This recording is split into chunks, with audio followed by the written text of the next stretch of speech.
कीजिए जो भी क्लास में प्रेजेंट थे कि हम लोगों ने क्या क्या डिस्कस किया था,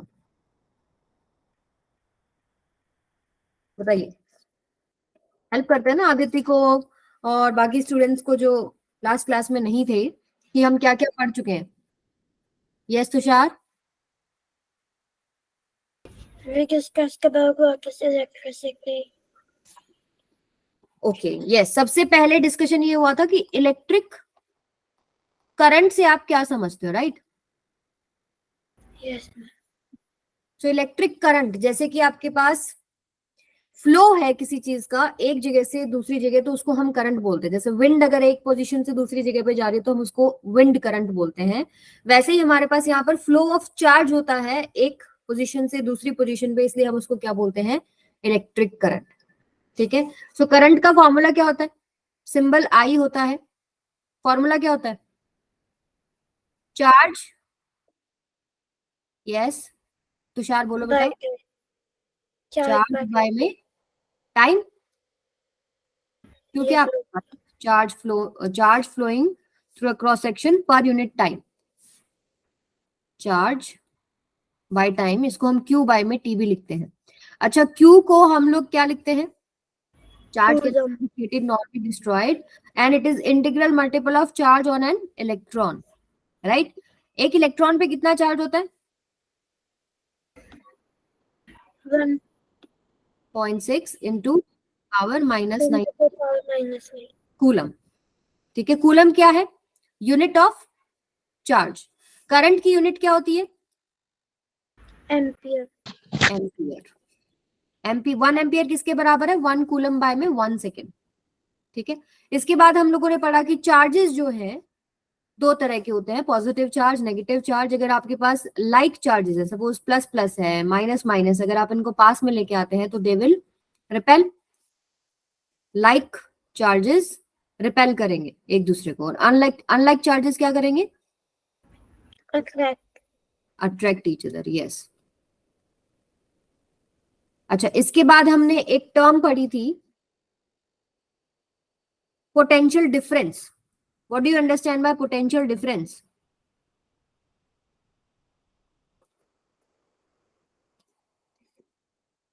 यस बोलिए बेटा।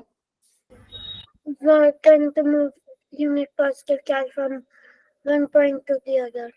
यस, एक पॉइंट से दूसरे point per unit positive charge को ले जाने में जो वर्क डन होता है उसको आप क्या बोलते हो? Potential difference. तो इसको हम कैसे रिप्रेजेंट करते हैं? V से ही रिप्रेजेंट करते हैं। अदरवाइज अगर आपको दो पॉइंट्स पे पोटेंशियल दे रखा हो तो V2 माइनस V1 करते हैं। ठीक है।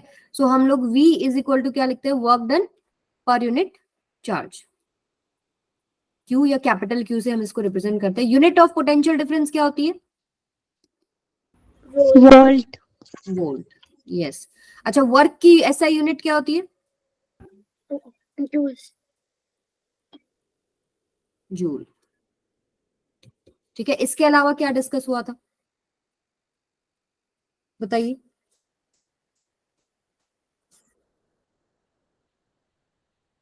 अच्छा, एक क्वेश्चन हमने डिस्कस किया था कि श्योर टेस्ट क्या होगा टू आइडेंटिफाई चार्ज पार्टिकल।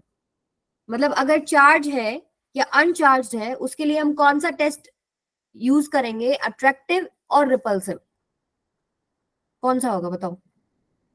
मान लो आपके पास एक अनचार्ज बॉडी है, ठीक है, इसके पास आप ले आए एक नेगेटिवली चार्ज बॉडी, तो क्या होता है कि नेगेटिव की वजह से यहाँ पे पॉजिटिव पॉजिटिव क्रिएट होता है और ये अट्रैक्ट हो जाती है।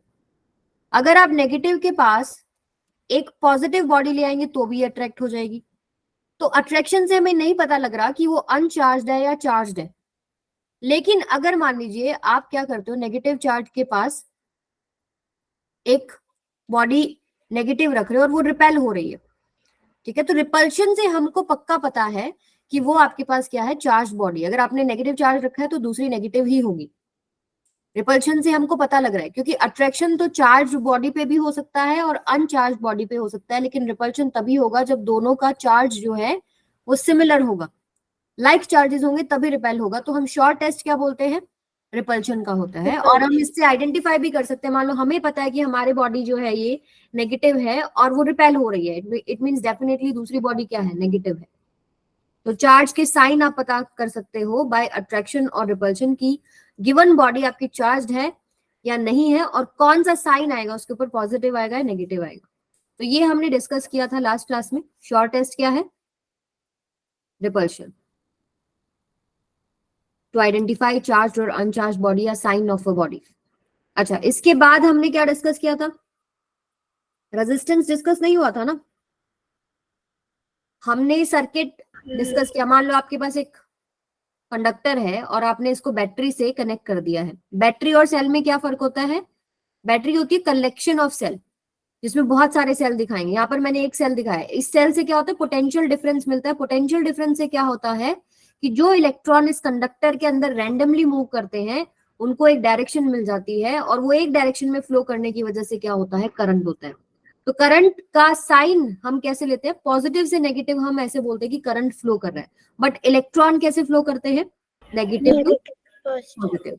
तो कन्वेंशनल डायरेक्शन होती है पॉजिटिव से नेगेटिव, बट एक्चुअल डायरेक्शन क्या है? नेगेटिव से पॉजिटिव। ठीक है, तो डायरेक्शन हमने डिस्कस करी थी। और बताइए। We also learned about conductors, insulator and semiconductors. Yes, हमने 3 टाइप्स ऑफ मटेरियल डिस्कस करे थे, कंडक्टर, इंसुलेटर्स, सेमीकंडक्टर्स। और हम कैसे डिस्टिंग्विश कर रहे थे कि कितने नंबर ऑफ इलेक्ट्रॉन्स उसमें फ्री घूमते हैं। जिसमें ज्यादा चार्ज कैरियर्स हैं उनको हम क्या बोल रहे थे? Conductors. उसमें है ही नहीं या बहुत ही कम है उसको इंसुलेटर। और सेमीकंडक्टर्स कुछ स्पेशल कंडीशंस के अंदर जो है उसमें चार्ज कैरियर्स जो है या चार्ज इलेक्ट्रॉन्स जो है वो फ्री मिलते हैं। ठीक है, तो हमने 3 टाइप्स ऑफ मटेरियल डिस्कस किए थे। और बताइए, इसमें जो इलेक्ट्रॉन जब आप उसका कनेक्शन कर देते हैं, मान लीजिए आपने बैटरी से कनेक्ट कर दिया, तो जो इलेक्ट्रॉन जिस वेलोसिटी से घूमता है उसको क्या बोलते हैं हम? Drift velocity, average velocity. But मान लीजिए आपने कनेक्शन नहीं कर रखा तो भी उसमें इलेक्ट्रॉन रैंडमली मूव कर रहे हैं, वो किस वेलोसिटी से घूमते हैं? थर्मल वेलोसिटी से। क्लियर है ये बात सबको? Yes, ma'am. Any other thing we discussed? चलिए, डिटेल में हमने ये मोटा मोटा डिस्कस किया था। और आप एक बार चेक कर सकते हो, जो भी बच्चे पहली बार आए, एक रिकॉर्डेड क्लास मिल जाएगी आपको 40 मिनट्स की, इंटू 2 करके देखोगे 20 मिनट्स में कंप्लीट हो जाएगा। ठीक है, आज हम करते हैं डिस्कस रेजिस्टेंस डिटेल में। ओम्स लॉ, आज जो डिस्कशन रहेगा टुडे वो किस चीज का रहेगा? Resistance, Ohm's law. और बताइए। और हम डिस्कस करेंगे combinations, series and parallel, series and parallel circuit combinations, connections भी बोल सकते हो आप। ठीक है, ये डिटेल में डिस्कस करेंगे। तो ओम्स लॉ से हम हमारी कहानी शुरू करते हैं। ओम्स लॉ क्या होता है और किसने दिया? ओम्स लॉ दिया है जॉर्ज साइमन ओम ने। ठीक है, Ohm's law gives relation between two electric quantities. जैसे मान लीजिए एक सर्किट है, एक सेल लगा दिया आपने, एक बल्ब लगा दिया। एक सेल के अंदर आपके पास एक पॉजिटिव टर्मिनल होता है, एक नेगेटिव टर्मिनल होता है। इसी की वजह से एक पोटेंशियल डिफरेंस होता है जिसकी वजह से करंट फ्लो करता है। तो यहाँ पर देखिए आपके पास करंट फ्लो कर रहा है। अब अगर मैं 2 सेल लगाती हूँ, अगेन आपके पास करंट फ्लो करेगा। 3 सेल लगा रही हूँ तो भी आपके पास क्या होगा? करंट फ्लो कर रहा है। तो हमने मेजरमेंट्स करी तो हमने ये पाया कि जो पोटेंशियल आप दे रहे हो उसके प्रोपोर्शनल है करंट। जितना ज्यादा आप पोटेंशियल डिफरेंस देंगे उतना ज्यादा करंट प्रोड्यूस हो रहा है। तो हम लोग यही स्टेट करता है कि current flowing through a metallic conductor is directly proportional to the potential difference across its ends provided its temperature remains the same। ये क्या बोल रहा है कि जितना ज्यादा है, ये कंडक्टर मान लो आपके पास ये है, ठीक है, जो आपके पास यहाँ नेगेटिव है यहाँ पर नेगेटिव आ जाता है, ये पॉजिटिव है ये पॉजिटिव। जितना पोटेंशियल डिफरेंस आप यहाँ दे रहे हो कंडक्टर के अक्रॉस पोटेंशियल डिफरेंस है। ठीक है, जितना पोटेंशियल डिफरेंस देंगे उतना करंट आता है, ये एक्सपेरिमेंटली प्रूव्ड है। तो यहां से आपके पास क्या आता है?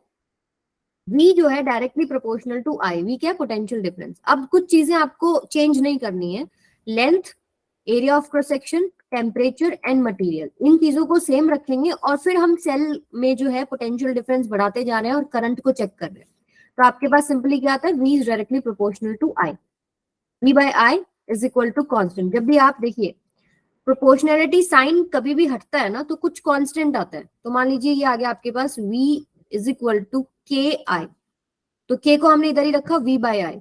तो ये जो कांस्टेंट आया के, ये एक्चुअली में क्या है? रेजिस्टेंस है R। के लिखो, आर लिखो, कुछ भी सिंबल लिखो, सिंबल है। जैसे जनरली बुक्स में क्या सिंबल होता है रेजिस्टेंस के लिए, आर सिंबल होता है। तो V is equal to R I हमारे पास फॉर्मूला बन जाता है। This is known as Ohm's law. क्या क्या चीजें सेम रखनी है, length, area of cross section, temperature and material. ठीक है, अब देखिए ये कंपटीशन के लिए इंपॉर्टेंट है। V directly proportional to I तो हमने एक्सपेरिमेंटली देखा, V is equal to R I होता है, R equals to V by I होता है। तो हमने ग्राफ प्लॉट किया I और V के अंदर। तो जैसे कि आप देख रहे हो कि V I के साथ प्रोपोर्शनल है, जितना I बढ़ाओगे उतना V बढ़ेगा। एक बढ़ाया तो V भी एक बढ़ गया, I आपने 2 बढ़ाया V भी 2 बढ़ गया, तो आपके पास स्ट्रेट लाइन आएगी इस तरीके से। अब ये ओरिजिन से ही पास होती है, ये हमको कैसे पता लगता है? अगर मैंने करंट को 0 कर दिया तो पोटेंशियल भी 0 हो रहा है, इट मीन ये ओरिजिन से पास करेगी ऐसे स्ट्रेट लाइन। उसमें हमने कोई भी 2 पॉइंट ले लिए, ठीक है। आपने एक्स एक्सिस पे लिया है पोटेंशियल, वाई एक्सिस पे लिया है आई। तो आपने 2 पॉइंट्स का देखा कि पोटेंशियल कितना चेंज हो रहा है, V2 माइनस में V1, और करंट कितना चेंज हो रहा है, I2 माइनस I1। तो अगर स्लोप निकालें, तो स्लोप का कॉन्सेप्ट आप लोगों ने पढ़ा है या नहीं पढ़ा मैथ्स में? Slope, Yes, ma'am. स्लोप कैसे निकलेगा इसका? स्लोप हमेशा याद रखो, ग्राफ में कैसे निकालते हैं, change in Y axis by में चेंज इन एक्स एक्सिस। ठीक है, जैसे अब चेंज कैसे निकालेंगे, 2 पॉइंट्स उठा लिए हम लोगों ने।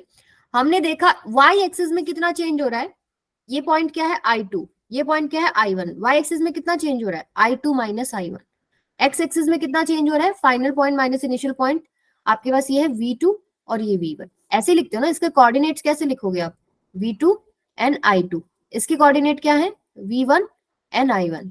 तो आपने चेंज देखा वाई एक्सिस में कितना है इन 2 पॉइंट्स के बीच में, और एक्स एक्सिस में कितना है, इसी को आप स्लोप बोलते हो। तो I2 माइनस I1 करके कुछ करंट ही आएगा, V2 माइनस V1 करके कुछ पोटेंशियल डिफरेंस आ गया। ठीक है, और अभी हमने एक रिलेशनशिप पढ़ा कि V is equal to R I होता है। V इज इक्वल टू क्या होता है, आर आई। तो यहां पर हमारे पास जो स्लोप आ रहा है, स्लोप हमारे पास आ रहा है I बाय V।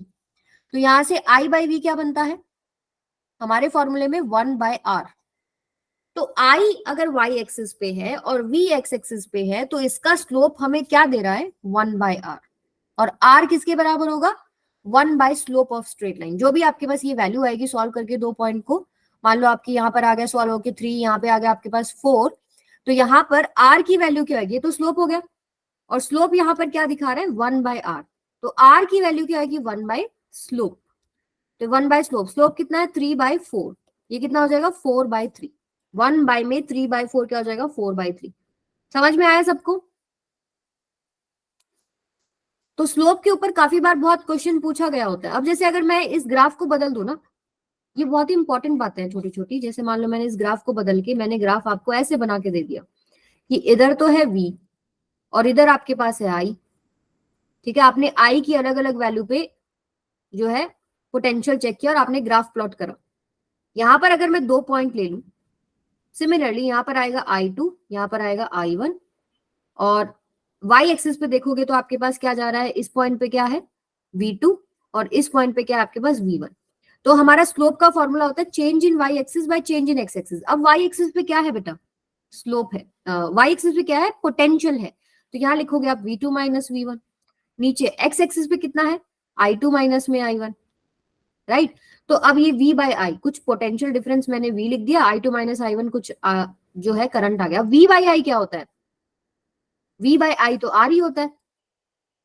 ठीक है, तो यहां अगर मैं y एक्सिस पे पोटेंशियल ले रही हूँ, x एक्सिस पे करंट ले रही हूँ, तो इसका स्लोप मुझे सीधा रेजिस्टेंस दे रहा है। तो ये बहुत इंपॉर्टेंट है कि y एक्सिस पे क्या है और x एक्सिस पे क्या है। स्लोप का अगर ये फॉर्मूला याद रखेंगे, change in y axis by change in x axis, तो कभी गलती नहीं करोगे, चाहे y पे आपको कुछ भी दे दे। क्लियर है सबको? Yes, ma'am.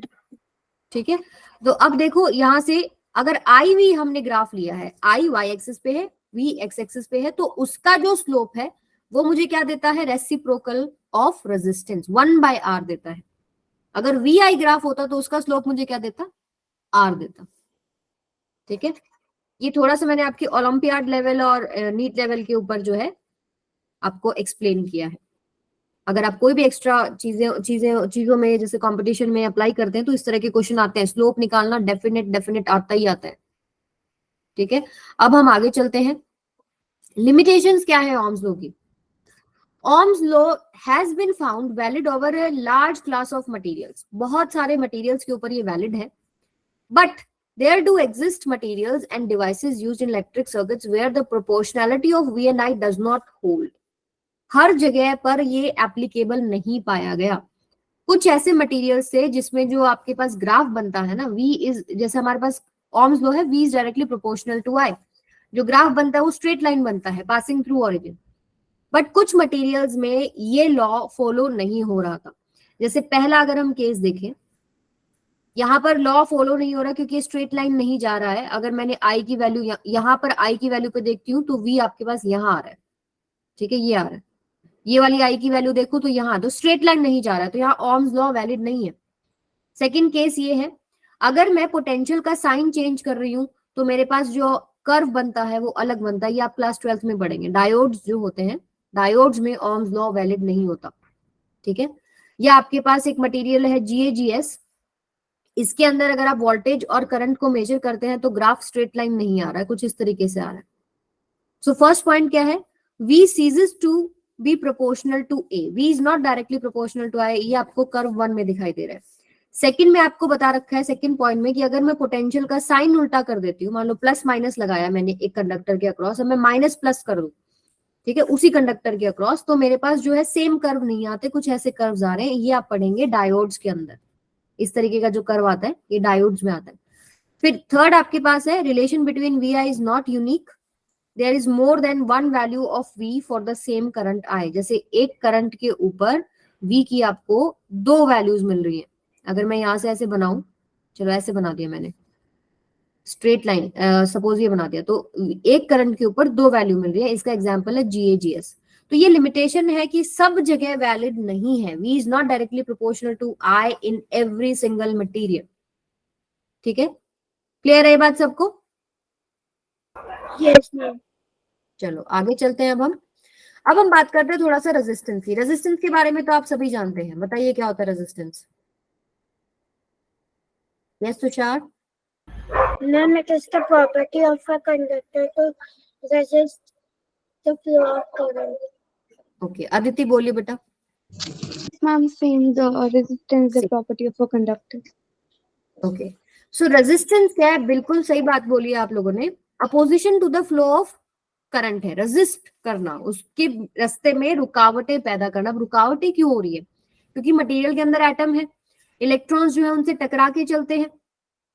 ठीक है, तो अगर मैं ये कंडक्टर जो मैं लेती हूँ, इसका लेंथ में चेंज कर दूं, इसका area of cross section change कर दूं, या इसका मटेरियल चेंज कर दूं, टेम्परेचर चेंज कर दूं, तो उससे जो रेजिस्टेंस है वो वेरी कर रहा है, उसमें चेंज आ रहा है. जैसे अगर मान लीजिए इसी पर्टिकुलर सेक्शन जो मैंने आपको दिखा रहा है, येलो कलर का कंडक्टर है, इसके अंदर अगर मान लीजिए आपके पास एटम्स ज्यादा कर दूं तो रेजिस्टेंस कम होगा या ज्यादा होगा? रेजिस्टेंस किसको है? फ्लो ऑफ करंट को. फ्लो ऑफ करंट किसकी वजह से? इलेक्ट्रॉन के फ्लो की वजह से, राइट. सो इलेक्ट्रॉन आपके पास रैंडमली मूव कर रहे होते हैं, फिर आप एक सेल लगाते हो तो वो एक डायरेक्शन में ऐसे टकराते टकराते, ऐसे खिसकते खिसकते, ऐसे ऐसे टकराते हुए चलते हैं. ठीक है, तो अगर ज्यादा नंबर ऑफ एटम्स होंगे तो रेजिस्टेंस ज्यादा होगा या कम होगा? ऑब्वियसली ज्यादा होगा. Yes, ma'am. ठीक है, तो यहाँ पर ये जो अलग अलग आपको एरोज दिखाई है ना, ये इलेक्ट्रॉन्स की डायरेक्शंस दिखाई है कि रैंडमली अगर मैं कोई एक कंडक्टर का पीस लेती हूँ तो ऐसे ही चल रहा होता है इलेक्ट्रॉन इधर उधर. ठीक है, तो यहाँ पर अगर इसको मैं सेल से कनेक्ट करती हूँ तो ये फिर एक पर्टिकुलर डायरेक्शन में ड्रिफ्ट होके आने शुरू हो जाते हैं. ड्रिफ्ट मतलब कि ऐसा नहीं कि बिल्कुल स्मूथली आएंगे, उसके रास्ते में बहुत सारे एटम्स होंगे ना, तो ऐसे टकराया, फिर ऐसे, फिर ऐसे, फिर ऐसे, फिर ऐसे, बट वो एक डायरेक्शन में चलते हैं. बट अगर आप सेल नहीं लगाते हो तो किसी भी डायरेक्शन में चलते हैं. ठीक है, वो किसी भी डायरेक्शन में चलते हैं. इस वजह से फिर एक नॉर्मल, अगर मेरे पीछे आपको दिख रही है अलमीरा जो है वो आयरन की है, बट वो करंट मेरे टच करने पे मुझे करंट नहीं लगता, लेकिन अगर मैं इसको सेल से कनेक्ट कर दूंगी, ऑन कर दूंगी, तो मुझे करंट लगेगा, क्योंकि वहां फ्लो ऑफ इलेक्ट्रॉन एक डायरेक्शन में होता है. ठीक है, सो यहाँ पर when atoms are more, resistance is more, current is less. अगर रेजिस्टेंस ज्यादा होता है तो करंट क्या हो जाएगा? लेस होगा. ठीक है, similarly if atoms are less, resistance is less, current is more. ठीक है, property of the conductor due to which it opposes flow of current is called resistance. जो आप दोनों ने डेफिनेशन बताई बिल्कुल सही बताई. फ्लो ऑफ करंट को रोकना, रुकावट पैदा करना उसके रास्ते में. एसआई यूनिट क्या होती है? ओम. आर का फॉर्मूला अभी हमने देखा ओम्स लॉ से क्या रहेगा, जैसे V is equal to R I होता है, तो आर क्या हो गया V बाय आई। तो V की यूनिट क्या होती है, वोल्ट, करंट की एम्पियर। तो 1 ओम क्या है, 1 वोल्ट बाय 1 एम्पियर। ठीक है, if potential difference across two ends of a conductor is 1 volt and the current through it is 1 ampere, then the resistance of the conductor is 1 ohm। ठीक है, आगे चलते, फैक्टर्स अफेक्टिंग रेजिस्टेंस मैंने अभी आपको बताए थे, कौन कौन से फैक्टर्स हो सकते हैं। मैं इसके ऊपर मैं आपको एक क्वेश्चन देती हूँ, ठीक है, आप पोल पे आंसर करेंगे।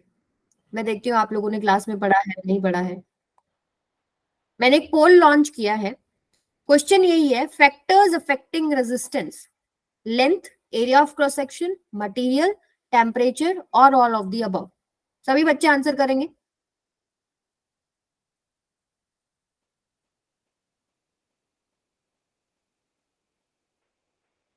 Done, ma'am. Done, done ma'am. मेरे पास वोट्स आए हैं 5। बच्चे कितने हैं, अभी और भी हैं, वोट कीजिए बेटा।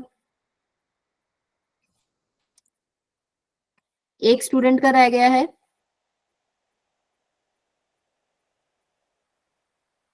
ओके, चलिए देखिए, फैक्टर्स अफेक्टिंग का जो आंसर है वो ऑल ऑफ दी अबव है। लेंथ से अफेक्ट होगा, ठीक है, एरिया ऑफ क्रॉस सेक्शन से भी अफेक्ट होगा, मटेरियल क्या लिया है आप लोगों ने उससे भी अफेक्ट होगा, और टेम्परेचर से भी अफेक्ट होगा। ठीक है, R is directly proportional to L, जितना ज्यादा आप लेंथ लेंगे उतना ज्यादा उसके रास्ते में रुकावटें हैं। ठीक है, उतना ही ज्यादा उसको एटम से टकराते हुए आना पड़ेगा ना। अगर आप एरिया ऑफ क्रॉस सेक्शन जो है कम ले रहे हैं ज्यादा ले रहे हैं, उससे भी इफेक्ट पड़ रहा है। एक आपने पतली वायर ली है, एक आपने मोटी वायर ली है, उससे फर्क पड़ता है। जैसे अगर मान लीजिए एक दरवाजा है, इसमें से सबको अंदर जाना है, ये सारे इलेक्ट्रॉन समझ लीजिए, जितने भी पर्सन है इलेक्ट्रॉन्स हैं। अगर रास्ता जाने का छोटा होगा तो रेजिस्टेंस ज्यादा होगा ना, इनको जाने में दिक्कत होगी। लेकिन अगर रास्ता बहुत बड़ा होता है तो सब अपने आराम से इधर से जा रहा है, कोई इधर से जा रहा है। ठीक है, तो एरिया ऑफ क्रॉस सेक्शन पे डिपेंड करता है, जितना छोटा एरिया उतना ज्यादा रेजिस्टेंस, जितना बड़ा एरिया उतना कम रेजिस्टेंस। तो ये कौन सा रिलेशनशिप है, इनवर्सली प्रोपोर्शनल है। ठीक है, तो यहाँ पर if door is wider more people can enter, resistance is less. If wire is thicker more electron can flow, resistance is less. ठीक है, hence R is directly proportional to L by A. देखिए, अगर area आप ज्यादा करते हो तो resistance कम होता है। यहाँ पर अगर मैं इसको ज्यादा करूंगी तो डिनोमिनेटर में कोई भी चीज ज्यादा है तो रेजिस्टेंस कम हो जाएगा ना। अगर मैं इसको कम करती हूँ तो आपके पास रेजिस्टेंस ज्यादा हो रहा है, तो इसलिए ये डिनोमिनेटर में आया है। अब आपके पास नेक्स्ट क्या है, प्रोपोर्शनैलिटी साइन हटता है तो एक कांस्टेंट आता है, रो बोलते हैं हम इसको, रेजिस्टिविटी। रेजिस्टिविटी किस पे डिपेंड करती है, मटेरियल आपका क्या है। ठीक है, सो रो इज इक्वल टू क्या है, आर ए बाय में एल। ओम, एरिया की यूनिट क्या होती है, मीटर स्क्वायर, लेंथ की क्या होती है, मीटर। तो आपके पास रेजिस्टिविटी की यूनिट क्या होगी, ओम मीटर। क्लियर है यहां तक सबको। Yes, ma'am. चलिए नेक्स्ट पे चलते हैं, practical understanding of resistivity. Suppose आपने क्या किया, एक सर्किट लिया है और आपने करंट मेजर करने के लिए यहाँ पर क्या लगा दिया, एक एमीटर लगा दिया है। और यहाँ पर आप क्या करेंगे, अलग अलग मटेरियल का वायर लगाएंगे। जैसे मैंने पहला वायर लगाया कॉपर वायर का, तो यहाँ पर करंट का मेजरमेंट आ रहा है कुछ 30 के आसपास। ठीक है, फिर मैं सेकेंड वायर लगाती हूँ एल्यूमिनियम वायर, तो करंट आ रहा है 20। अगर मैं थर्ड वायर लगाती हूँ ग्लास रोड, तो उसमें करंट कितना है, 0। यानी मटेरियल के ऊपर अलग अलग करंट आ रहा है जब आपने पोटेंशियल डिफरेंस सेम रखा है। पोटेंशियल डिफरेंस सपोज आपने 5 वोल्ट रखा है, V इज इक्वल टू होता है बेटा R by I. V is equal to क्या होता है, R I, not R by I, R I. V is equal to R I, तो R आपके पास क्या है, V बाय आई, या आप I बोल सकते हो, I के आपके पास V बाय में R। अगर मैं ये वाली चीज देखते हैं चलो, क्योंकि R का रिलेशनशिप होता है रो L बाय में A। लेंथ आपने सेम रखी, एरिया ऑफ क्रॉस सेक्शन आपने सेम रखा, बस अपने मटेरियल आपने चेंज किया। मतलब रो का स्टडी कर रहे हैं हम लोग, जैसे अलग अलग मटेरियल पे क्या है, अब रेजिस्टेंस अलग अलग आएगा। अब जैसे पोटेंशियल डिफरेंस तो सेम रखा है, जैसे पहली वायर थी उसमें potential same, second same, third same, सब में सेम रखा है, लेकिन आपने क्या करा, मटेरियल बदल दिया। मटेरियल बदलने से क्या हो रहा है, रेजिस्टेंस बदल रहा है। और रेजिस्टेंस में भी देखो आपने सिर्फ क्या चेंज किया है, मटेरियल को चेंज किया है, लेंथ और एरिया को तो चेंज नहीं किया है। तो मटेरियल चेंज करने से ही रेजिस्टेंस में वेरिएशन आ गया। रेजिस्टेंस में वेरिएशन आ गया तो आपके पास क्या हो रहा है, करंट में वेरिएशन आ रहा है। तो दिस शोज कि रेजिस्टिविटी और मटेरियल जो है अफेक्ट करता है करंट को। क्लियर है? Yes, ma'am. Yes, ma'am. चलिए फिर एक और, अगर रबड़ लगाएंगे तो रबड़ में भी कोई करंट नहीं जाएगा। तो resistivity is a specific property of a material, different materials have different resistivity. ये इस एक्सपेरिमेंट से प्रूव होता है। ठीक है, अब चलते हैं क्वेश्चन पे। On what factor does resistance of a conductor depend? अभी हमने किया है, बताइए वन बाय वन बोलते जाओ। Area of cross section. Yes, next. Length, yes, Aditi बोलो। Temperature. length, material of the conductor, and temperature. Length, area of cross section, material, temperature, सब पे डिपेंड करता है। Will current flow more easily through a thick wire और a thin wire of the same material when connected to the same source? Source same रखा है, एक बार आपने thin wire लिया, एक बार आपने थिक वायर लिया, तो करंट सेम फ्लो करेगा क्या? सोर्स सेम का मतलब है पोटेंशियल सेम है, ठीक है, और सेम मटेरियल है, लेकिन थिन और थिक ऐसे लिया आपने। Yes Tushar? No, ma'am. If the material is thick, then current will flow more easily because there will be less resistance. Yes, मान लीजिए आपने क्या लिया, ये वायर लिया है और इसको आपने कनेक्ट कर दिया बैटरी से। सोर्स आपने सेम लिया, जैसे सपोज आपने 2 वोल्ट की बैटरी लगाई है और लेंथ आपने इसकी सेम ली है, और क्या किया आपने, मटेरियल सेम रखा है। तो रेजिस्टेंस क्या होता है, रो एल बाय में ए होता है। लेंथ सेम है, मटेरियल सेम है, एरिया ऑफ क्रॉस सेक्शन पे डिपेंड कर रहा है रेजिस्टेंस, और V इज इक्वल टू क्या होता है, आर आई। सो आई क्या होता है, V बाय आर। V आपने सेम रखा है। अगर आप एरिया ऑफ क्रॉस सेक्शन अलग अलग कर रहे हैं तो रेजिस्टेंस अलग होगा, और रेजिस्टेंस अलग होगा तो करंट भी अलग होगा। अगर आपने थिक वायर लिया है तो रेजिस्टेंस क्या हो जाएगा, कम हो जाएगा, और यहाँ डिनोमिनेटर में कोई भी कम चीज आप ले रहे हो तो करंट क्या हो जाएगा, बढ़ जाएगा। अगर आपने मान लीजिए एरिया ऑफ क्रॉस सेक्शन कम लिया है तो रेजिस्टेंस क्या हो जाएगा, ज्यादा हो जाएगा। रेजिस्टेंस ज्यादा अगर डिनोमिनेटर में हो रहा है तो करंट आपके पास क्या हो रहा है, कम हो रहा है। तो यहाँ पर आपके पास आंसर क्या रहेगा, when connected to same source current will flow more easily through the thick wire than the thin wire. Resistance is directly proportional to L by में E, या वन, या सिर्फ एरिया का दिखा रखा है, अदरवाइज आप लिख सकते हो L बाय में E। अब बात करते हैं हम लोग सर्किट्स की। आपको सर्किट दिख रहा है? अगर आपने पुराने फोन देखे हो, घर में कोई टूटा हुआ फोन देखा हो, या फिर कोई भी इलेक्ट्रिक डिवाइस अगर आपने देखा, उसके अंदर ऐसे कुछ सर्किट होता है ना। Yes, ma'am. तो ये सर्किट तो बहुत कॉम्प्लिकेटेड है। तो इसको सॉल्व करने के लिए, मतलब अगर हमको स्टडी करना है, तो इस सर्किट में जो जो एलिमेंट्स लगे हैं वो क्या क्या है वो समझना जरूरी है। To make drawing of circuit easy. अब ऐसा जो सर्किट है वो तो हम ड्रॉ करके स्टडी नहीं कर सकते ना, तो हम सिंबल्स लेते हैं कुछ। जैसे इलेक्ट्रिकल सिंबल में सबसे पहला सिंबल है सेल। सेल के लिए हम दिखाते हैं इस तरीके से साइन, एक प्लस पॉजिटिव टर्मिनल, एक माइनस नेगेटिव टर्मिनल। एक आता है बैटरी। बैटरी होता है कलेक्शन ऑफ सेल्स, तो इसमें हमने बहुत सारे सेल्स लगा दिए, plus minus plus minus plus minus ऐसे करके, ठीक है। फिर आपके पास आते हैं कीज और स्विचेस, जिससे आपका जो आपका बटन होता है ना, घर में स्विच होता है, उसको कैसे हम दिखाते हैं। अगर क्लोज है आपका स्विच, जो है क्लोज है, मतलब मान लीजिए स्विच क्लोज का मतलब क्या है कि सर्किट आपने वर्क कराना है। मान लीजिए मैंने लाइट जलानी है, ठीक है। लाइट जलाने के लिए मुझे क्या करना पड़ेगा, स्विच ऑन करना पड़ेगा। तो क्लोज का मतलब ये क्लोज दिखाया, ये जैसे क्लोज दिखाया है, इसका मतलब क्या है कि आपका स्विच ऑन है, ठीक है। और आपका जो लैब्स में यूज होता है की, ऐसे एक होल होता है यहाँ पे, और इसको जब हम इसमें फिक्स कर देते हैं ऊपर से, तो आप समझ लीजिए आपका सर्किट अब वर्किंग कंडीशन है, मतलब उसमें करंट फ्लो करेगा। अगर इस की को मैं निकाल दूंगी, इस चीज को अगर मैं बाहर निकाल दूंगी, तो ये सर्किट ओपन हो जाता है, ठीक है। तो आपके पास ओपन का मतलब होता है ऑफ है, यहाँ पर कोई डॉट नहीं आएगा, सिंपली आपको ऐसे दिखाना। ओपन का मतलब सर्किट अभी चालू नहीं है, उसमें करंट नहीं चल रहा। ओपन मतलब ऑफ, क्लोज मतलब ऑन है। ठीक है। टैप की, एक टैप की भी होती है, जिसको आपको बस टैप करना होता है। अगर ये आपके पास क्लोज्ड है, मतलब इसको टच, ये जो पॉइंट है इसके साथ टच हो रहा होता है, तो इसका मतलब है ये ऑन है। और अगर आपके पास ओपन है तो ये क्या है, ऑफ है। उल्टा है, जैसे अगर क्लोज है तो ऑन है, ओपन है तो ऑफ है।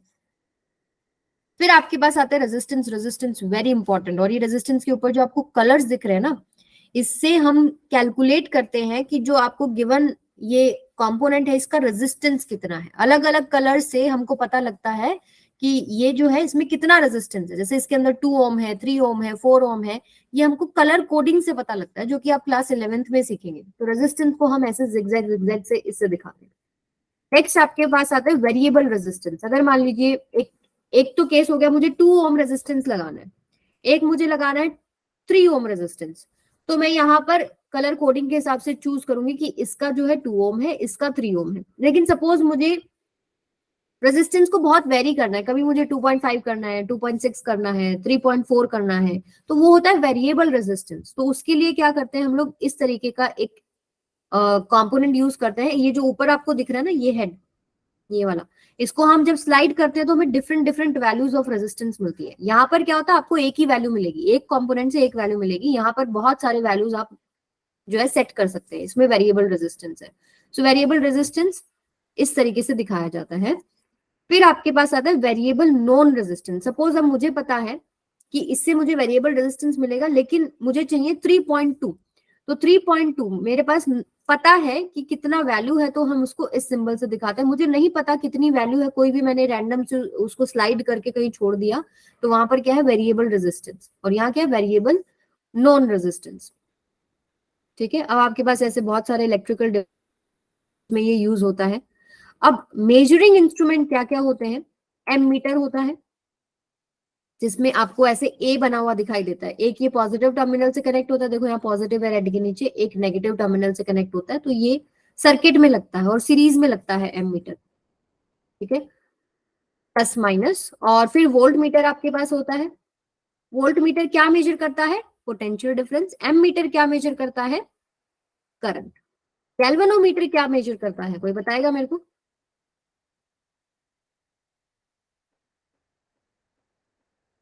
गैल्वेनोमीटर क्या मेजर करता है, करंट ही मेजर करता है। गैल्वेनोमीटर बहुत सेंसिटिव होता है, तो गैल्वेनोमीटर सिर्फ हम इसलिए यूज करते हैं कि हमें पता लग जाए कि सर्किट में करंट है या नहीं, to detect the current. But अगर प्रॉपर मेजरमेंट करना है तो हम एमीटर यूज करते हैं। बेसिक गैल्वेनोमीटर से ही एमीटर बनाया जाता है, बट गैल्वेनोमीटर सेंसिटिव होता है। ठीक है।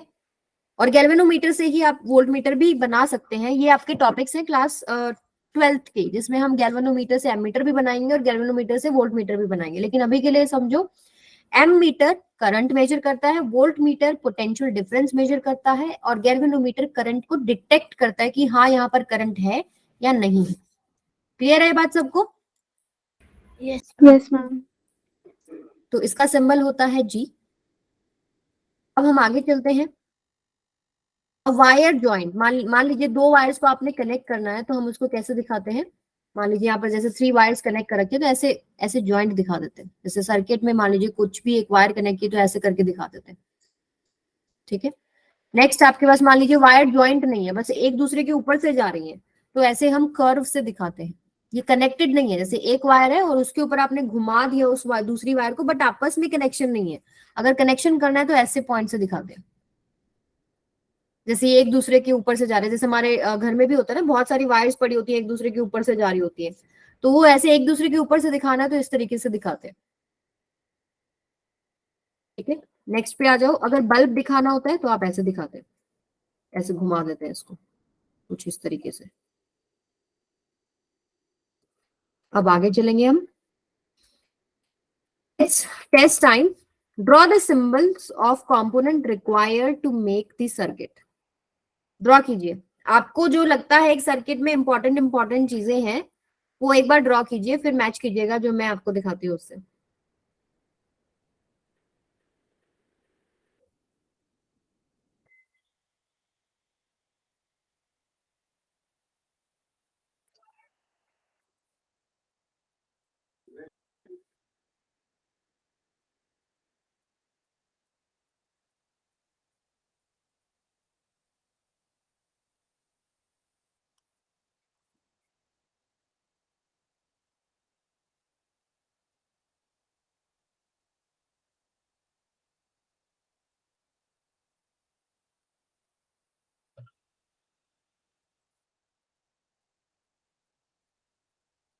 हाँ जी, ड्रॉ कर लिया सबने? जी मैडम। Yes, ma'am. अब देखो उसमें क्या क्या है आपके पास। सेल होगा, ठीक है, एक सेल होना चाहिए। एक आप रेजिस्टेंस दिखाते हैं। अगर मान लीजिए आपने बैटरी दिखाया, आपने, हो सकता है, जरूरी नहीं है एक ही सेल दिखाया हो सकता है आपने कलेक्शन ऑफ सेल दिखाया है, बैटरी होगा। एक करंट मेजर करने के लिए एमीटर आपने लगाया होगा। ये चारों चीजें हम दिखाते हैं हमेशा। एक सर्किट अगर आपको ड्रॉ करना है, ये चारों चीजें, चारों में अगर आप ये सेल दिखा रहे हैं तो आप बैटरी नहीं दिखाते, अगर आप बैटरी दिखा रहे हो तो सेल नहीं दिखाते। ओके, अब वेरिएबल रेजिस्टेंस का सिंबल हमने देखा था, कुछ इस तरीके से है। अगर मान लीजिए आपने सर्किट में वेरिएबल रेजिस्टेंस दिखाया है अननोन, और नोन दिखाया तो कुछ ऐसे। वोल्ट मीटर आपके पास D से रिप्रेजेंटेड है, गैल्वेनोमीटर G से रिप्रेजेंटेड है। प्लग की अगर ऑन किया है आपने सर्किट तो कुछ इस तरीके से होगा। टैप की ऑन किया है तो कुछ इस तरीके से। वायर जॉइंट दिखाई है कहीं पर भी तो ऐसे दिखाई गई होंगी। इलेक्ट्रिक बल्ब अगर लगा दिया है सर्किट में तो कुछ ऐसे। प्लग की ऑफ मतलब बीच में डॉट नहीं आएगा। टैप की ऑफ मतलब खुला है, ऑफ का मतलब है कि ओपन सर्किट होता है। एंड वायर क्रॉसिंग को ऐसे दिखाया गया। तो अगर आपने ड्रॉ किया है एक जनरल सर्किट तो आपने कुछ ऐसे ड्रॉ किया होगा। रेजिस्टेंस लगाया होगा, आपने लगा दिया होगा एम मीटर, आपने लगा दिया होगा सेल, ये पॉजिटिव है तो ये भी पॉजिटिव है, और ये इधर नेगेटिव आ जाएगा, इधर आपके पास ये नेगेटिव है, और आपने इसको ऐसे कनेक्ट कर दिया होगा। अगर मान लो आपने की क्लोज की है तो आपने यहाँ डॉट दिखा दिया होगा, ओपन करिए तो डॉट नहीं दिखाया होगा। प्लस यहाँ पर अगर वोल्ट मीटर भी लगाया तो वो, मान लो मुझे वोल्ट मीटर, मुझे रेजिस्टेंस के अक्रॉस पोटेंशियल डिफरेंस देखना है तो मैं वोल्ट मीटर यहाँ लगाती हूँ, ये प्लस में आएगा, इधर ये माइनस में आएगा। और आप क्या कर सकते हो, एमीटर की जगह गैल्वेनोमीटर भी हो सकता है, आप लगा सकते हो टू डिटेक्ट द करंट, वहां पर करंट है या नहीं। बस सिंबल्स का ध्यान रखेंगे कि कैसे इसको कनेक्ट करना है। ठीक है, अब हम आगे चलेंगे। Some important points to remember, जब भी आप सेल ड्रॉ करते हैं तो हमेशा प्लस माइनस, जैसे ये होता है प्लस, ये होता है माइनस, तो अगला अगर बैटरी बना रहे हैं उससे तो माइनस से आप अगला क्या कनेक्ट करते हैं, प्लस, फिर माइनस, फिर प्लस, फिर माइनस, इस तरीके से होता है। So while connecting cells to each other, always connect unlike terminals. ठीक है, प्लस माइनस ऐसे कभी नहीं होता कि प्लस से प्लस कनेक्ट कर दिया, माइनस से माइनस कनेक्ट कर दिया, ये नहीं होता। ठीक है, अनलाइक टर्मिनल्स को आपको कनेक्ट करना होता है। फिर नेक्स्ट आपके पास है एम मीटर। एम मीटर में जो है करंट फ्लो करता है, ये पॉजिटिव नेगेटिव इस तरीके से है। वोल्ट मीटर में भी करंट फ्लो करता है, पॉजिटिव नेगेटिव इस तरीके से। For device like ammeter and voltmeter, the side from which current enters, उसको आप पॉजिटिव लगाते हैं। जैसे मैंने यहाँ भी ड्रॉ किया था ना पिछली स्लाइड पे, कि आप अगर मान लीजिए आपने ऐसे सर्किट बनाया, रेजिस्टेंस बनाया है, इधर आपने एमीटर लगाया, इधर आपने बैटरी लगाई है, तो अगर मैंने यहाँ पॉजिटिव टर्मिनल लिया है तो बैटरी का पॉजिटिव ये है। ठीक है, जहां से करंट एंटर करता है उसको आप पॉजिटिव लेते हैं, तो पॉजिटिव से नेगेटिव करंट जाता है, ये आपको पता है। ठीक है, अगर मैंने वोल्ट मीटर भी यहाँ पर लगाया होता तो कुछ करंट सीधा चला जाएगा, कुछ करंट वोल्ट मीटर में भी जाता है, तो जिस तरफ से करंट एंटर करता है उसको आप पॉजिटिव लेते हैं, दूसरे को आप नेगेटिव लेते हैं। ठीक है, ये ध्यान रखेंगे। जैसे कि यहाँ पर है plus minus, as the current in the circuit is not divided, ammeter is connected in series. हमेशा याद रखो एमीटर कैसे कनेक्टेड है, सीरीज में कनेक्टेड होता है। सीरीज में कनेक्ट जब भी हम कोई चीज करेंगे मेजर करने के लिए तो उसका रेजिस्टेंस हम लो रखते हैं। लो क्यों रखते हैं, रेजिस्टेंस लो क्यों रखेंगे, ताकि जितना भी करंट है वो आराम से पास हो जाए और ये उसको डिस्टर्ब नहीं करे। So it allows almost entire current to pass, इसलिए हम एमीटर का जो रेजिस्टेंस है उसको कम रखते हैं। So it does not disturb the current as well as measures the current. जितना भी करंट आ रहा है उसको मेजर कर दे, ये खुद ना डिस्टर्ब करे, उसका खुद का रेजिस्टेंस नहीं होना चाहिए। अगर रेजिस्टेंस हो गया तो फिर यहाँ पर पोटेंशियल ड्रॉप आ जाता है। ठीक है, फिर हमारे पास आता है वोल्ट मीटर। वोल्ट मीटर जो है उसमें करंट डिवाइड होता है। ठीक है, क्योंकि वो हमेशा पैरेलल में कनेक्टेड होता है, जिसके अक्रॉस आपको पोटेंशियल डिफरेंस मेजर करना है उसके पैरेलल में कनेक्टेड होता है। अब उसमें से करंट ना जाए उसके लिए क्या करना पड़ेगा, सपोज यहाँ से करंट आ रहा है आपके पास और मैं चाहती हूँ वोल्ट मीटर के अंदर जो है करंट ना जाए। ठीक है, वो डिस्टर्ब ना करे, जितना करंट है वो सीधा अपना सर्किट में चलता रहे, तो मैं वोल्ट मीटर का रेजिस्टेंस हाई कर दूंगी, क्योंकि करंट हमेशा वो रास्ता चूज करता है जहां पर रेजिस्टेंस की वैल्यू कम होती है, तो वो सीधा जाएगा बहुत ही कम वैल्यू रहेगी जो वोल्ट मीटर में से जाएगी, इतनी की बस वो ऑपरेट हो जाए, चल जाए, और वो मेजर कर ले कि कितना करंट जो है पास हो रहा है यहाँ से, सॉरी कितना पोटेंशियल ड्रॉप जो है वो यहाँ पर हो रहा है। ठीक है, तो voltmeter is always connected in parallel with this cell. Voltmeter device कैसा होता है आप देख सकते हो। It is made from a material having infinite resistance, बहुत हाई रेजिस्टेंस रखना होता है क्योंकि पैरेलल में कनेक्टेड है और हम नहीं चाहते उसके अंदर से ही सारा करंट जो है चला जाए, तो उसका रेजिस्टेंस हाई कर दो, फिर करंट किस पाथ से जाएगा, जिसका रेजिस्टेंस कम होता है। ठीक है, तो ammeter always connected in series, उसका रेजिस्टेंस क्या होता है, कम होता है, ताकि वो जो है डिस्टर्ब नहीं करे, जितना करंट है वो सीधा चला जाए। उस जिस चीज में से करंट को पास करवाना चाहते हो उसका रेजिस्टेंस कम रखो। वोल्ट मीटर में से मैं नहीं चाहती कि करंट डिवाइड हो सर्किट का, तो मैं उसका रेजिस्टेंस हाई कर देती हूँ। तो करंट एमीटर का रेजिस्टेंस कम, सॉरी वोल्ट मीटर का रेजिस्टेंस आप बहुत हाई करते हो, so the current it allows is negligible or almost zero. How is the voltmeter connected in a circuit to measure the potential difference between 2 points? कैसे कैसे connect करते हैं बताइए, पैरेलल और series? In series. Voltmeter, Parallel. Yes parallel. Volt meter हमेशा parallel में connect करते हैं। वोल्ट मीटर का रेजिस्टेंस बहुत हम हाई लेते हैं। क्यों हाई लेते हैं? ताकि उसमें से नहीं कोई भी करंट जो है पास करे, बस थोड़ा बहुत नेग्लिजिबल अमाउंट में पास करे, ऐसे नहीं कि बहुत ज्यादा जो है उसमें से करंट पास करे। तो वोल्ट मीटर हम कैसे करते हैं? To measure the potential difference between 2 points, voltmeter must always be connected in parallel to the points. जिन भी 2 पॉइंट्स के बीच में आपको पोटेंशियल डिफरेंस मेजर करना है उसके साथ पैरेलल में कनेक्ट करते हैं। What happens if an ammeter is connected in parallel? अगर एमीटर को हमने पैरेलल में कनेक्ट कर दिया तो क्या होगा? Yes, Aditi? Ma'am, then current will negligibly flow. जैसे मैंने आपको बताया वोल्ट मीटर का रेजिस्टेंस क्या लेते हो आप? बहुत हाई। एमीटर का रेजिस्टेंस क्या लेते हो आप? बहुत लो। अगर आपने कोई भी एमीटर पैरेलल में कनेक्ट कर दिया और उसका रेजिस्टेंस कम है तो ज्यादा से ज्यादा करंट फिर उसी पाथ से जाना चाहेगा, right?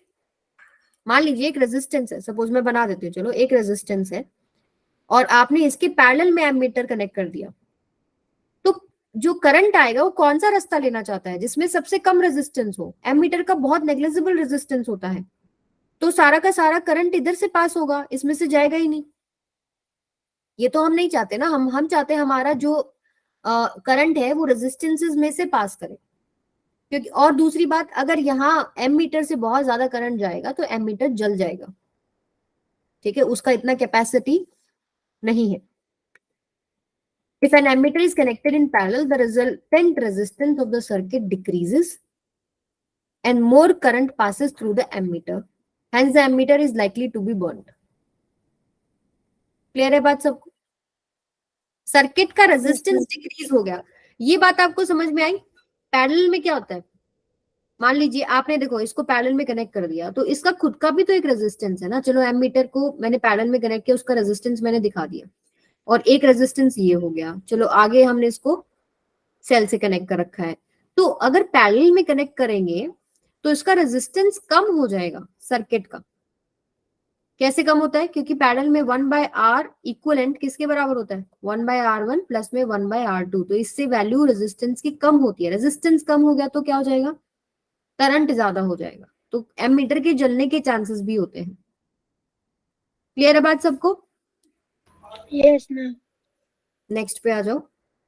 What happens if a voltmeter is connected in series? अब वोल्टमीटर का क्या है? रेजिस्टेंस कम है ज्यादा है? ज्यादा है। तो उससे क्या होगा? उसके अक्रॉस पोटेंशियल ड्रॉप ज्यादा हो जाएगा, हमारी मेजरमेंट्स में प्रॉब्लम्स आ जाएंगी। When the voltmeter is connected in series, the resistance of the circuit become high. ठीक है, जैसे मान लीजिए आपने एक ये लिया और इसके साथ आपने एक और रेजिस्टेंस सीरीज में कनेक्ट कर दिया। ये वाला रेजिस्टेंस है वोल्टमीटर वाला रेजिस्टेंस, ठीक है, और इसको मैंने सीरीज में कनेक्ट कर दिया। सीरीज में अब आपको पता है इक्विवेलेंट रेजिस्टेंस क्या होता है? R1 प्लस में R2 बढ़ जाता है। जब भी आप सीरीज में रेजिस्टेंस लेते हैं तो उनका वैल्यू जो है सर्किट में रेजिस्टेंस का वैल्यू हाई हो जाता है। इससे क्या होगा? करंट फॉल कर जाएगा। तो वोल्ट मीटर से आप जो भी अब मेजर कर रहे हो will not give the correct reading of the potential difference. हमें तो ये चाहिए ना कि हमें सिर्फ इंस्ट्रूमेंट से मेजर करना है कि सर्किट में कितना करंट है या सर्किट में दो पॉइंट्स के बीच में कितना पोटेंशियल डिफरेंस है। हम नहीं चाहते कि उनकी वजह से कोई डिस्टर्बेंस हो, उनकी वजह से रेजिस्टेंस बढ़ जाए या रेजिस्टेंस घट जाए। तो इसलिए हम लोग वोल्ट मीटर को पैरेलल में कनेक्ट करते हैं, उसका रेजिस्टेंस हाई रहता है। एम मीटर को हम सीरीज में कनेक्ट करते हैं, उसका रेजिस्टेंस लो होता है। अगर हमने एम मीटर को सीरीज में कनेक्ट कर दिया तो क्या होगा, सर्किट का रेजिस्टेंस, सॉरी, अगर हमने एम मीटर को पैरेलल में कनेक्ट कर दिया तो सर्किट का रेजिस्टेंस क्या हो जाता है, डिक्रीज कर जाता है, और उसकी वजह से करंट बहुत हाई हो जाएगा, करंट डिस्टर्ब हो गया ना। अगर हमने वोल्ट मीटर को सीरीज में कनेक्ट कर दिया तो सर्किट का रेजिस्टेंस फिर हाई हो जाता है, फिर से करंट ड्रॉप कर गया और फिर से डिस्टर्बेंस हो जाएगी रीडिंग्स के अंदर। तो हमेशा याद रखिए वोल्ट मीटर को कहाँ कनेक्ट करते हैं, पैरेलल में। एम मीटर को कहाँ कनेक्ट करते हैं, सीरीज में। वोल्ट मीटर का रेजिस्टेंस हाई होता है, एम मीटर का रेजिस्टेंस लो होता है। लो क्यों होता है, ताकि जितना भी करंट आ रहा है सर्किट में आराम से पास हो जाए, वो डिस्टर्ब नहीं हो रास्ते में। और वोल्ट मीटर का हाई क्यों रखते हैं हम लोग, ताकि क्योंकि वो पैरेलल में कनेक्टेड है ना, तो करंट डिवाइड नहीं हो, उसमें ज्यादा करंट नहीं चलाता है, जो सर्किट में जैसे चल रहा है वो चलता रहे। क्लियर है बात सबको? Yes, ma'am. ओके, सो आज का सेशन फिर यहीं तक रखते हैं। उसके बाद हम लोग क्या करेंगे, series and parallel combination discuss करेंगे। अब मुझे बताइए, how many mistakes can you find in the diagram. एक डायग्राम बना दिए, क्या गलती लग रही है आपको इस डायग्राम में? यस बोले बेटा, Aditi. Now, if the voltmeter is connected in series, very then good. उसमें एम्पियर जो एमीटर है उसमें वो भी नहीं है, लाइक प्लस माइनस का sign, the positive and negative. अच्छा ये बताइए, एम मीटर कनेक्टेड है सीरीज में और पैरेलल में? I think it's parallel. Parallel. आप ये देखिए रेजिस्टेंस का है, जो जो ये इन्होंने ऐसे वाइंडिंग्स कर रखी है ना, यहाँ रेजिस्टेंस है, रेजिस्टेंस के साथ वो पैरेलल में कनेक्टेड है। तो एम मीटर को हम पैरेलल में नहीं कनेक्ट करते और वोल्ट मीटर को हम सीरीज में नहीं कनेक्ट करते, ठीक है। सो यहाँ से आपके पास क्या है, नीचे करेक्शन कीजिए, एम मीटर, ऊपर आएगा आपके पास वोल्ट मीटर। यस, आपके साइंस आएंगे plus minus. Current enter ammeter में जहां से करता है वहां प्लस, जहां से लीव करता है माइनस। वोल्ट मीटर में जहां से एंटर करता है वहां प्लस, जहां से लीव करता है माइनस। और हम रेजिस्टेंस को इस तरीके से दिखाते हैं। अब एक्सपेरिमेंटल वेरिफिकेशन और देख लेते हैं फटाफट। क्रोम वायर ली गई, लेंथ 3 मीटर ली, डायमीटर 0.02 सेंटीमीटर लिया। हमें ये प्रूव करना है कि V is directly proportional to I। So हमने एक सर्किट ड्रॉ किया, एमीटर लगाया, वोल्ट मीटर लगाया और एक सेल लगाया। अब क्या किया हम लोगों ने, करंट जो है उसमें से शो कर दिया। तो अब देखिए क्या होगा यहाँ पे, अगर मैं एक सेल लगाती हूँ तो करंट मान लीजिए आपके पास 1 आ रहा है, पोटेंशियल डिफरेंस 2 आ रहा है, रेजिस्टेंस 2 आ रहा है। अगर मैं नंबर ऑफ सेल्स 2 कर देती हूँ तो करंट आपके पास क्या आ रहा है, 2, पोटेंशियल डिफरेंस क्या हो गया, 4, और आपके पास रेजिस्टेंस 2। ये 4 कैसे हो गया, एक सेल से पोटेंशियल डिफरेंस आपको 2 वोल्ट मिलता है, तो 2 सेल से कितना हो जाएगा, 4 वोल्ट। 3 लगाया, करंट आपके पास 3 एम्पियर मेजर किया एमीटर ने, और पोटेंशियल डिफरेंस 6 आ रहा है, रेजिस्टेंस अब क्या हो रहा है, 2। तो आप देख रहे हो रेजिस्टेंस की वैल्यू जो है वो कांस्टेंट रह रही है।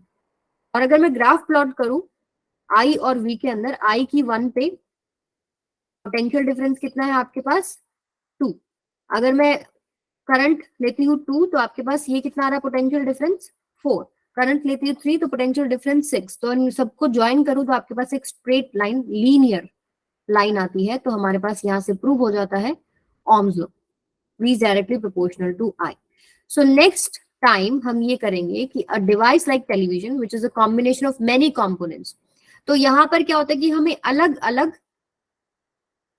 एलिमेंट्स दिख रहे हैं, पिक्चर ट्यूब है, स्पीकर है, बेसिक पावर सर्किट है, हर एक कंपोनेंट को अलग अलग करंट चाहिए होता है। तो अलग अलग करंट के लिए हम क्या करते हैं, डिफरेंट टाइप्स ऑफ कॉम्बिनेशन पढ़ते हैं। कभी हम रेजिस्टेंस को सीरीज में लगाते हैं, अगर मान लीजिए मुझे करंट की वैल्यू कम चाहिए है तो मैं सीरीज में लगा दूंगी, अगर मुझे करंट की वैल्यू ज्यादा चाहिए है तो मैं इनको पैरेलल में कनेक्ट करूंगी। तो सीरीज एंड पैरेलल कॉम्बिनेशन हमारा नेक्स्ट क्लास का टॉपिक है, ठीक है। Okay, ma'am. ओके सो अगर आप लोगों ने ऑलरेडी कर रखा है सीरीज एंड पैरेलल कॉम्बिनेशन, तो कुछ क्वेश्चंस आपके एडेड भी हैं होमवर्क में, वो आप प्रैक्टिस कर सकते हो. Just go through this slide. Okay, so आज का लेक्चर हम यहीं तक रखेंगे बेटा. Thank you, ma'am. कुछ नया सीखने को मिला आज की क्लास में? Yes, ma'am. ये कुछ नई नई चीजें हैं जो आपको याद रखनी है. अब स्टॉप रिकॉर्डिंग.